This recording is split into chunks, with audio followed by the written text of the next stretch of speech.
have quite a conversation happening right now, right here on the couch, joined by Irene Okon Udosen. She is the founder, Lead Out Education Foundation, and she's here to talk about an initiative that they have coming. Good morning, Irene.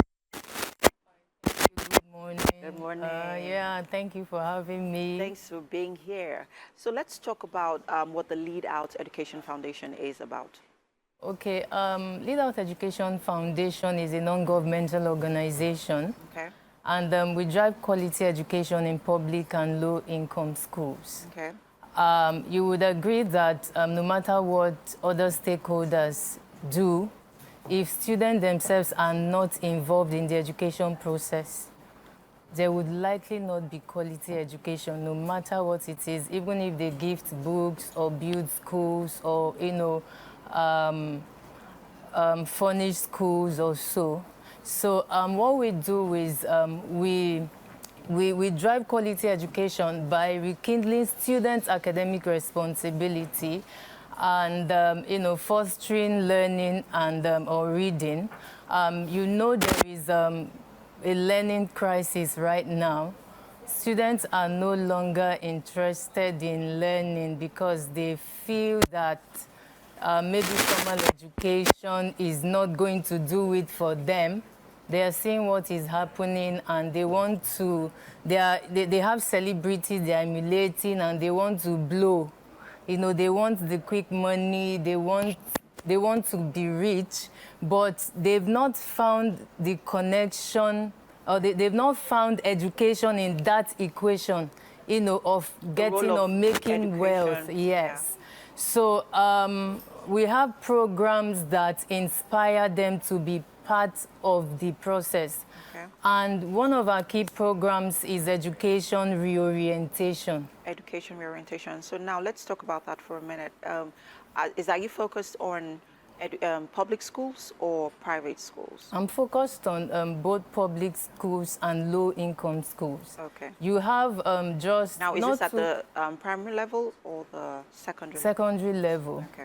So you have not too many private schools that are really up to standard. There are lots of them that are not, like the Corona and the Caleb British and the likes. Yeah, so we work with them as well, and we also work with public schools. Yeah. Okay. Now you have something coming up. Yes. Pretty soon. You want to tell us about that quickly? Yes, that's our education reorientation drive. Yeah, I mentioned that one of our key impact areas is education reorientation. Yeah. So this is a platform where we redefine education for students. How do you do that? We do it through support training. Okay. So we train them. You can see this. This is our education reorientation handbook. Okay. That we use as a training text. Okay. Now, some of us, if not most of us, were not told why we should go to school. We were just asked to go to school, and we went. So after graduation, you realize that maybe you have no interest in what you went to study, and then the struggle for what is your life going to be like begins. Yeah. So today, education means a lot of things to different people. And one of the prevalent ones is that the fact that they think education is certificate, right? So these are the issues we deal with through this training. And then one of the popular response I get is if I ask students, why are you in school? They tell me for a good future. But do we tell them how schooling can translate into that good future? So I just realized that there is the need, to provide this guidance, to tell them why, to redefine similar or concepts that are related to education that are not really education. Okay. The fact that you went to school does not mean you have education. So there has been conversations around introducing vocational trainings to students in schools. We've seen countries, a few Asian countries, already, inculcating that in their school curriculum. And there have been conversations, around that as well here in Nigeria. What do you think from, an education, and from an educationist perspective? Okay, in as much as getting such skills is good, I think that may not be the solution. Okay.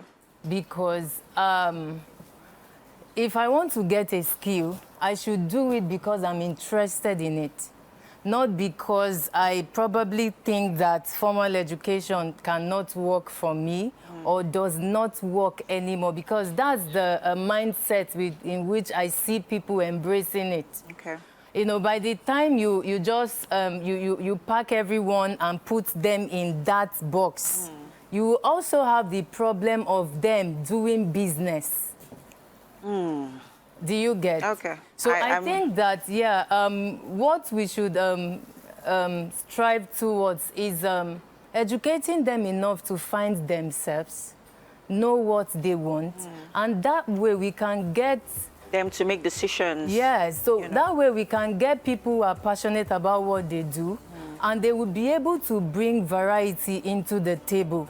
This is where you now get your innovators, your doctors, creators. your good policemen, not the ones that people made, but the ones who are passionate, who can carry their work on their head. Fantastic, Irene. This conversation has been quite insightful, I'll say, giving us a fresh perspective to education and the role it plays in our lives and our everyday lives. Thank you so much for having you on the show, or being on the show, right? And we'll have to go on a quick break now. The show continues shortly, people. Stay with us. We'll be right back.